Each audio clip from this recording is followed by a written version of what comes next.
నమస్కారం ETV news కి స్వాగతం। తెలంగాణ అసెంబ్లీ ఎన్నికల్లో భాజపా విజయం తథ్యమని ఆ పార్టీ అగ్రనేత అమిత్ షా విశ్వాసం వ్యక్తం చేశారు। ఆదిలాబాద్లో జరిగిన భాజపా జనగర్జన సభకు హాజరైన ఆయన డిసెంబర్ 3న హైదరాబాద్లో భాజపా జెండా ఎగరాలన్నారు। ఇదే సమయంలో కేసీఆర్ సర్కారుపై విమర్శలు గుప్పించారు। కేసీఆర్ సర్కారు వైఖరి కారణంగానే గిరిజన వర్సిటీ ఏర్పాటు ఆలస్యమైందన్న అమిత్ షా 10 ఏళ్లుగా కేసీఆర్ తెలంగాణ పేదల సమస్యలు తీర్చలేదని ఆరోపించారు। కేసీఆర్ రైతులు, దళితులు, గిరిజనులను పట్టించుకోలేదని విమర్శించిన అమిత్ షా కేటీఆర్ను ముఖ్యమంత్రిని చేయడం గురించి ఆలోచించారని వ్యాఖ్యానించారు। దళితులకు 3 ఎకరాల భూమి హామీ ఏమైందని ప్రశ్నించిన అమిత్ షా కొందరికి మాత్రమే దళిత బంధు ఇచ్చి గొప్పలు చెబుతున్నారని ఆరోపించారు। ప్రధాని మోదీ కృష్ణా ట్రైబ్యునల్ నిబంధనలు మార్చి తెలంగాణకు నీటి ఇబ్బంది లేకుండా చేశారని పేర్కొన్నారు। ప్రతి పేద మహిళకు మోదీ వంట గ్యాస్ సిలిండర్ ఇచ్చారని, రైతుల ఖాతాల్లో ఏటా 6,000 జమ చేస్తున్నామని గుర్తు చేశారు। దళితులు, గిరిజనుల కోసం మోదీ 9 ఏళ్లుగా ఎన్నో కార్యక్రమాలు తీసుకొచ్చారని పేర్కొన్నారు। అంతకు ముందు మాట్లాడిన కిషన్ రెడ్డి తెలంగాణ విమోచన ఉత్సవాలు మొదటిసారి అధికారికంగా నిర్వహించిన ఘనత కేంద్రంలోని భాజపా సర్కారుకే దక్కుతుందన్నారు। ఈ ఉత్సవాలకు అమిత్ షా నేతృత్వం వహించారని గుర్తు చేశారు। అటు కేసీఆర్ ప్రభుత్వంపై విమర్శలు గుప్పించిన బండి సంజయ్ తెలంగాణ గడ్డపై ఎగిరేది కమలం జెండానే అని అన్నారు। ఇదే సమయంలో సీఎం కేసీఆర్ కు రక్షణ కల్పించాలన్న బండి సంజయ్ కేసీఆర్ ను ఆయన కుమారుడు ఏం చేస్తున్నారో తెలియడం లేదన్నారు। కేసీఆర్ సంపూర్ణ ఆరోగ్యంగా ఉండాలని కోరుకుంటున్నట్టు బండి సంజయ్ పేర్కొన్నారు। కేసీఆర్ 5 లక్షల కోట్ల రూపాయలు అప్పులు చేశారన్న ఆయన ఎంఐఎం, భారస, కాంగ్రెస్ కలిసి అధికారాన్ని పంచుకునే ప్రయత్నం చేస్తున్నాయని ఆరోపించారు।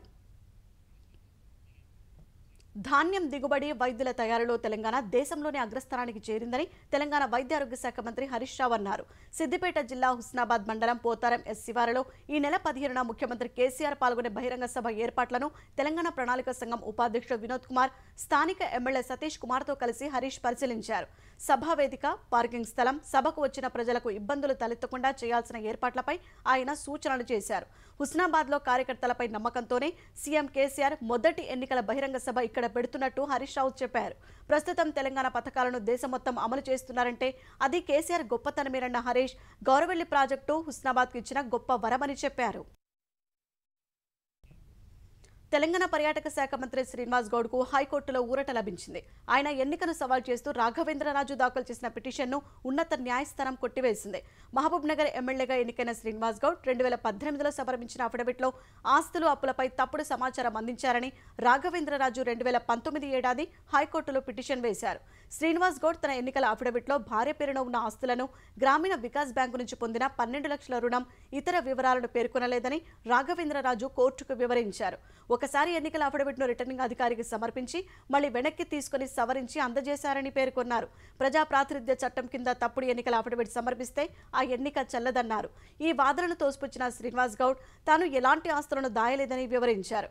ఇరుపక్షాల వాదనలు విన్న కోర్టు రాఘవేంద్రరాజు పిటిషన్ను కొట్టివేస్తూ తీర్పు వెల్లడించింది। స్కిల్ కేసులో చంద్రబాబు క్వాష్ పిటిషన్పై సుప్రీంకోర్టులో విచారణ శుక్రవారానికి వాయిదా పడింది। ఈ కేసులో ఇవాళ కూడా సుదీర్ఘంగా వాదనలు సాగాయి। చంద్రబాబు తరపు న్యాయవాదులు హరీష్ సాల్వే, సిద్ధార్థ్ లూత్రా, అభిషేక్ మను సింఘ్వి, సిఐడి తరపున ముకుల్ రోహత్గి వాదనలు కొనసాగించారు। చంద్రబాబు అరెస్టు విషయంలో 17A అనుసరించలేదని సాల్వే గుర్తు చేశారు। 17A చట్ట సవరణ ప్రధాన ఉద్దేశం అవినీతిని నిరోధించడమేనన్న ఆయన ప్రజాప్రతినిధులపై ప్రతీకార చర్యలు ఉండకూడదన్నది కూడా ప్రధానమేనని చెప్పారు। అధికారులకు 17Aతో రక్షణ లభించినందున కేసు నమోదుకు గవర్నర్ అనుమతి తప్పనిసరి అని చెప్పారు। కేసు ప్రారంభ నిబంధనలకు అనుగుణంగా లేకపోతే తర్వాతి పరిణామాలేవి చట్టబద్ధం కావని, బుల్లర్ కేసులో తీర్పు ఉందని వివరించారు। చంద్రబాబు కేసులో ఎఫ్ఐఆర్ చట్టబద్ధం కాదని, ఎఫ్ఐఆర్లో ఆయన పేరు లేదని సాల్వే పేర్కొన్నారు। సిఐడి తరపున వాదనలు వినిపించిన రోహత్గి 2018కు ముందు కొంతవరకు విచారణ సాగిందని, 2018 మేలో మెమో దాఖలు చేశారని తెలిపారు। 2018 చట్ట సవరణ తర్వాత చంద్రబాబును ఎఫ్ఐఆర్లో చేర్చినప్పటికీ దీన్ని రాజకీయ ప్రతీకార చర్యగా చూడకూడదన్నారు। చంద్రబాబుపై ఆధారాలు దొరికిన తర్వాత 2021లో కేసు నమోదు చేశారన్నారు। కేసులో చంద్రబాబును ఎప్పుడు చేర్చినప్పటికీ విచారణ కొనసాగుతున్నట్లే పరిగణించాలని కోరారు। అవినీతి నిరోధక చట్టం అమలు కానప్పుడు మిగిలినవేవీ పరిగణలోకి తీసుకోవద్దని, అసలు కేసు మూలాల నుంచి కొట్టేయాలని పిటిషనర్ తరపు న్యాయవాదులు చెబుతున్నారని జస్టిస్ త్రివేది పేర్కొన్నారు। అవినీతి నిరోధక చట్టం వర్తించినప్పుడు సెక్షన్ 420 కింద మోసపూరిత చర్యగా పరిగణలోకి తీసుకోవాలని రోహత్గి విన్నవించారు। 17A ప్రకారం ప్రాథమిక విచారణ చేయవచ్చని అన్నారు। ఆ అవకాశం లేదని ధర్మాసనం స్పష్టం చేసింది। నేరం జరిగి ఉన్నప్పుడు ఎఫ్ఐఆర్ నమోదు ఏ చట్టం నిరోధించలేదని రోహత్గి అన్నారు। అనంతర క్రమంలో ఆ సెక్షన్ తొలగించినప్పటికీ ఎఫ్ఐఆర్ నమోదు చేయవచ్చని రోహత్గి చెప్పారు। అందుకు ఆధారాలు ఉన్నాయా అని జస్టిస్ త్రివేది ప్రశ్నించగా శంభునాథ్ కేసును రోహత్గి ఉదాహరించారు.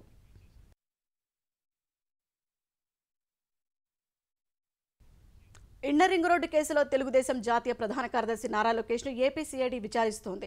ఈ ఉదయం కోర్టు సూచించిన సమయానికి 5 నిమిషాల ముందే లోకేష్ సిఐడి కార్యాలయానికి చేరుకున్నారు. తాడేపల్లి సమీపంలోని పాతూరు రోడ్డులో ఉన్న సిట్ కార్యాలయంలో ఈ విచారణ జరుగుతుండగా మధ్యాహ్నం లోకేష్కు భోజనం తీసుకెళ్లకుండా పోలీసులు అడ్డుకున్నారు. సిఐడి విచారణకు హాజరైన లోకేష్కు మధ్యాహ్నం గంట భోజన విరామం ఇవ్వాలని న్యాయస్థానం స్పష్టం చేసింది. అయినా పట్టించుకోకుండా భోజనం తీసుకెళ్లే వాహనాన్ని చాలాసేపు జాతీయ రహదారి సర్వీసు రోడ్డుపై పోలీసులు ఆపేశారు. ఇందుకు ఆగ్రహం వ్యక్తం చేసిన తెలుగుదేశం నేతలు పోలీసులతో వాగ్వాదానికి దిగారు. తర్వాత భోజనం తీసుకెళ్లేందుకు అనుమతించారు. వై ఏపీ నీడ్స్ జగన్ ప్రచారానికి కౌంటర్గా ఏపీ హేట్స్ జగన్ పేరుతో తెలుగుదేశం ప్రచారం ప్రారంభించింది. జగన్ను ఏపీ ప్రజలు ఎందుకు ద్వేషిస్తున్నారనే అంశాన్ని వివరించాలని నిర్ణయించింది. సోషల్ మీడియాలో కూడా ఏపీ హేట్స్ జగన్ అనే హ్యాష్ ట్యాగ్తో ప్రచారం చేపట్టనుంది.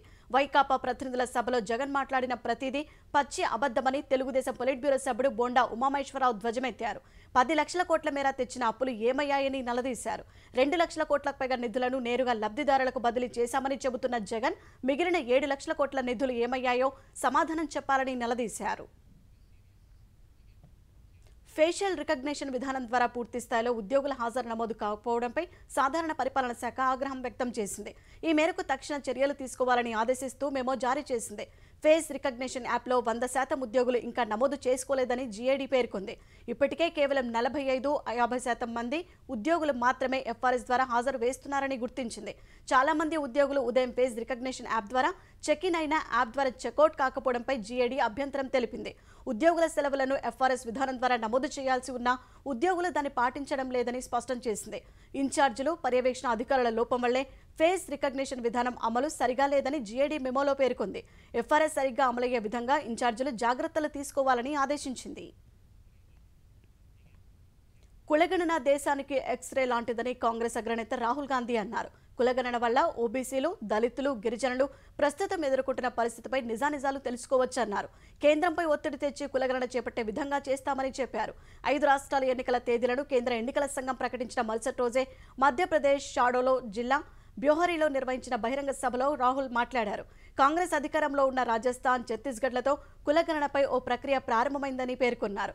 కాంగ్రెస్ కేంద్రంలో అధికారంలో ఉన్నప్పుడు చేపట్టిన కులగణన వివరాలు బయటపెట్టాలని ప్రధాని నరేంద్ర మోదీకి సవాలు చేసినప్పటికీ ఆయన మాట్లాడటం లేదని రాహుల్ విమర్శించారు. భాజపా అగ్రనేత ఎల్కే అడ్వాణి రాసిన పుస్తకంలో మధ్యప్రదేశ్ను ప్రయోగశాలగా అభివర్ణించారని, అయితే వ్యాపం, మధ్యాహ్న భోజనం, గిరిజనులు, మహిళలపై అఘాయిత్యాలకు మధ్యప్రదేశ్ ప్రయోగశాలగా మారిందని రాహుల్ ఆరోపించారు. ఇజ్రాయెల్ పాలస్తీనా మధ్య యుద్ధంతో భీతావహ పరిస్థితులు కొనసాగుతున్నాయి. తమ దేశ భూభాగాలకు చొరబడి విధ్వంసం సృష్టించిన హమాస్ ఉగ్రముఖలపై భీకర దాడులతో ఇజ్రాయెల్ విరుచుకుపడుతోంది. గాజా సరిహద్దు ప్రాంతంపై పూర్తిగా పట్టు సాధించిన ఇజ్రాయెల్ 3 లక్షల మంది రిజర్వు బలగాలను రంగంలోకి దింపింది. యుద్ధ విమానాలతో గాజాపై బాంబుల వర్షం కురిపిస్తోంది. పాలస్తీనాపై ఇజ్రాయెల్ దాడులు పెరిగితే బందీలను ఒక్కొక్కరిని చంపేస్తామని హమాస్ హెచ్చరించింది.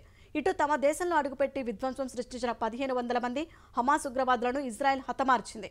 హమాస్ మిలిటెంట్ల దాడిలో ఇజ్రాయెల్లో 900 మంది సైనికులు, పౌరులు ప్రాణాలు కోల్పోయినట్లు, 2600 మందికి పైగా గాయపడ్డారని ఆ దేశం వెల్లడించింది. ఈ దాడి చేసి హమాస్ చారిత్రక తప్పిదం చేసిందని ఇజ్రాయెల్ ప్రధాని నెతన్యాహు అన్నారు. యుద్ధాన్ని ఇజ్రాయెల్ ప్రారంభించినప్పటికీ ముగిస్తుందని స్పష్టం చేశారు. హమాస్ దాడులపై స్పందించిన Iran supreme leader Ayatollah Ali Khamenei పాలస్తీనియన్లను చూస్తే గర్వంగా ఉందన్నారు. అటు ఇజ్రాయెల్కు America, UK, France, Italy, Germany మద్దతు ప్రకటించాయి.